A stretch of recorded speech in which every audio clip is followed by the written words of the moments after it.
Question number 19, chapter thermodynamics. First of thermodynamics in the applications will be ചോദ്യമാണ്. Choose the correct option for free expansion of an ideal gas under adiabatic condition from the following. അപ്പോൾ നമ്മൾ നോക്കണം free expansion ആണ്. Free expansion എന്ന് പറയുമ്പോൾ P external 0 ആണ്. P external 0 ആണെങ്കിൽ work done is also 0 അല്ലേ? ആണ്. ഇനി പറയുന്നത് അഡയാബാറ്റിക് ആണ്. സോ അഡയാബാറ്റിക് ആണ് എന്ന് പറഞ്ഞു കഴിഞ്ഞാൽ Q is 0. അപ്പോൾ W 0 ആണ്, Q 0 ആണ്. മക്കളെ നമുക്കറിയാം ഫസ്റ്റ് ഓഫ് തെർമോഡൈനാമിക്സ് അനുസരിച്ച് delta U is equal to Q plus W. ക്യൂവും ഡബ്ല്യുവും 0 ആയതുകൊണ്ട് തന്നെ ഡെൽറ്റ യു ഈസ് ആൾസോ 0. അതേസമയം delta U is equal to N into C V into delta T അല്ലേ? പക്ഷേ ഡെൽറ്റ യു 0 ആണ് എന്നുള്ളത് കൊണ്ട് തന്നെ 0 is equal to N into C V into delta T.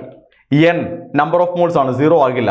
C V specific heat capacity ആണ്, അതിൻ്റെ constant volume, 0 ആകില്ല. ഇത് രണ്ടും 0 ആകില്ലെങ്കിൽ പിന്നെ 0 ആകാൻ സാധ്യതയുള്ള ഒരേ ഒരു സംഗതി ഡെൽറ്റ വി ആണ്.